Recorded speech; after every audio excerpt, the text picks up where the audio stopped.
Alors bonjour, à la fin de cette capsule, vous connaîtrez les étapes de la réplication de l'ADN. Alors le génome contenu dans les chromosomes et qui correspond donc aux molécules d'ADN doit être transmis aux cellules filles lors de la division cellulaire. Et pour ça, il faut que la molécule d'ADN doit être répliquée et ce processus de réplication se fait, je vous le rappelle, pendant la phase S du cycle cellulaire. C'est la raison pour laquelle, sur ce graphique, vous pouvez noter que l'on passe d'une quantité Q à une quantité 2Q d'ADN. Alors, lorsqu'une cellule se divise, pour donner deux cellules filles, il faut que l'ADN de ces cellules filles soit l'exacte réplique de l'ADN des cellules mères. Alors, la réplication est semi-conservative. Ça veut dire quoi? Ça veut dire que pendant la réplication, il se produit une séparation des deux brins de l'ADN parental et simultanément, une copie de chacun des brins parentaux sera faite pour donner un jeune brin qui restera lié au brin parental. Donc du fait, eh bien, on considère que la réplication est semi-conservative parce que finalement, dans les cellules filles, eh bien, il y aura un des deux brins de l'ADN qui provient de la cellule mère. Ce concept a été démontré par les expériences de Mendelssohn et Stahl en 1957.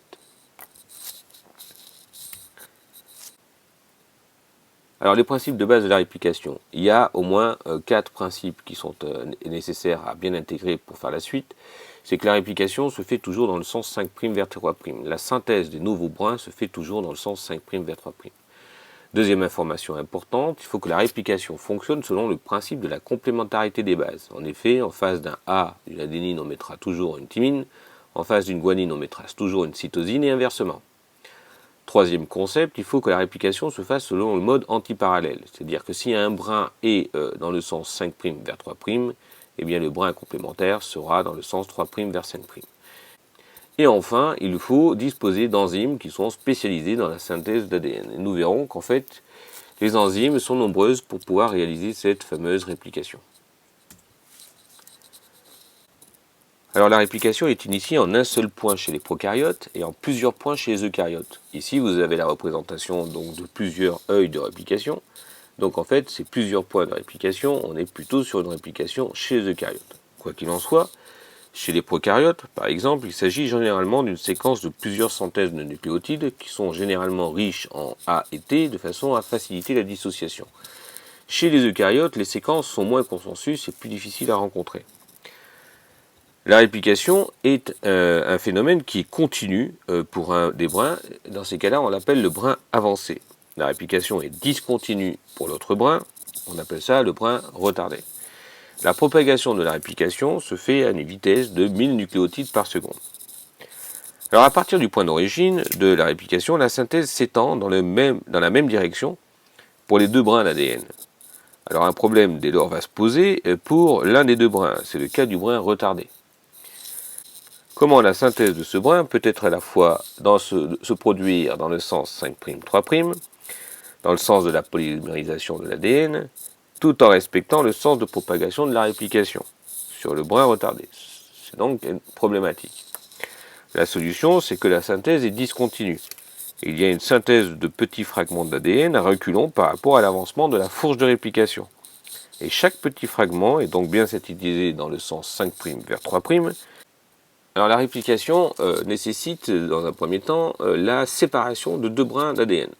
Ça, c'est possible grâce à une enzyme qu'on appelle l'hélicase. L'hélicase est capable de séparer, de couper les liaisons hydrogènes et de séparer les deux brins. L'hélicase est une molécule qui donc consomme de l'énergie et consomme de l'ATP pour arriver à réaliser ce type de travail. On la voit ici, elle est bleue et elle sépare bien l'ADN en deux fragments, deux brins d'ADN. Un qui va servir donc de brin avancé et puis l'autre qui va servir de brin retardé.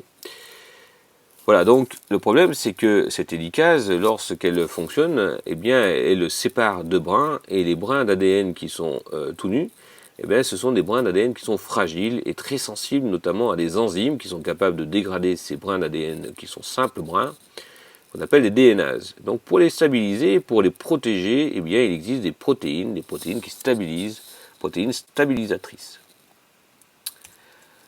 Alors il faut savoir que l'ADN polymérase, donc on verra juste après, n'a pas d'initiative, n'a pas d'esprit d'initiative. Et donc elle n'est pas capable de commencer la synthèse d'une chaîne, d'un brin d'ADN. Et donc pour ça, elle a besoin de quelques nucléotides pour commencer sa synthèse au niveau de l'extrémité 3'.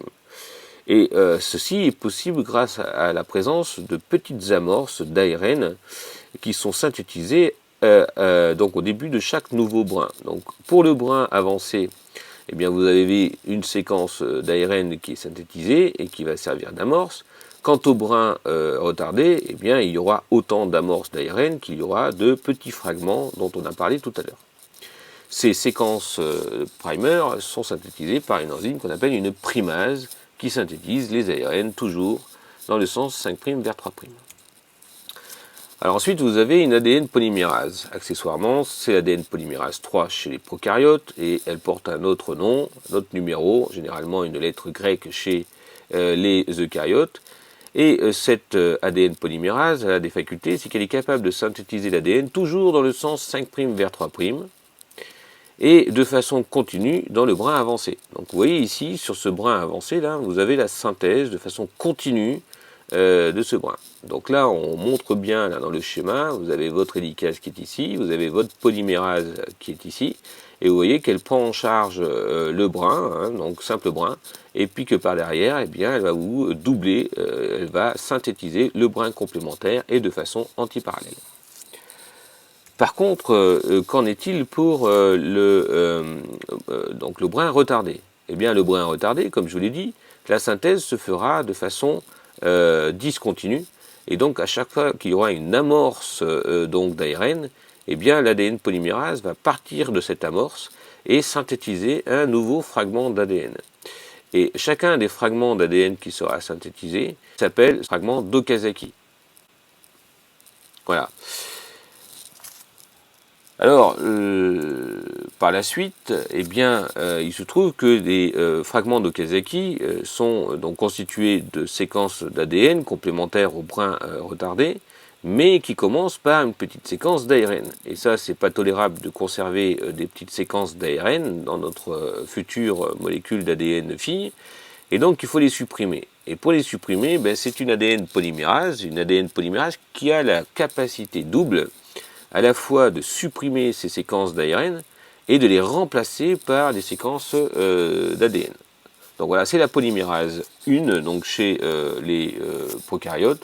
Elle porte un autre nom chez les eucaryotes, mais peu importe. Et donc du coup, elle va s'atteler à éliminer ces amorces d'ARN. Ensuite, eh bien, les fragments d'Okazaki qui n'ont plus d'amorces d'ARN, eh bien, remplacés par l'ADN polymérase 1, eh bien, sont séparés hein, par une coupure, et il faut pouvoir faire la liaison de ces fragments d'Okazaki. Et ceci est possible grâce à une ADN ligase qui est capable de souder les fragments les uns après les autres. Donc là, on voit bien l'extrémité 3' d'un fragment, et puis l'extrémité 5' phosphate de l'autre fragment. Et bien l'ADN ligase, moyennant la consommation d'une molécule d'ATP, est capable de réaliser la liaison phosphodiester manquante.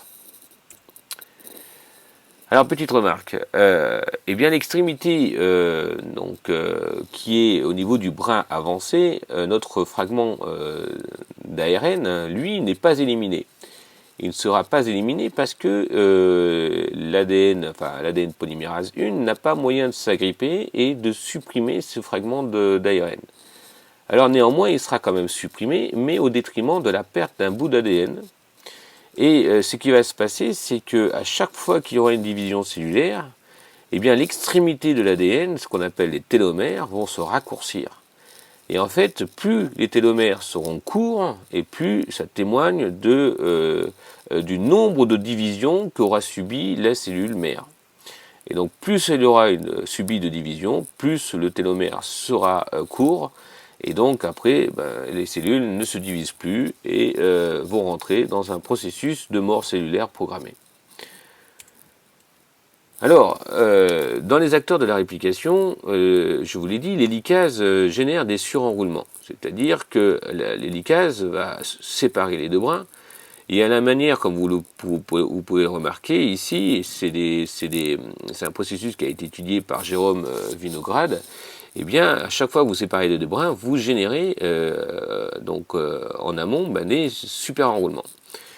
Et donc, en fait, ça, c'est pas possible parce que plus il y aura de super enroulements, plus l'hélicase va se retrouver face à des nœuds et ne pourra pas progresser dans son travail. Et donc, il existe une enzyme qu'on appelle une topoisomérase qui, à la manière d'un chiropracteur, va donc s'atteler à supprimer ces surenroulements. Alors, il existe plusieurs types de topoisomérases, mais enfin, pour retenir, vous retiendrez que ces topoisomérases vont supprimer les surenroulements qui sont générés par les licases.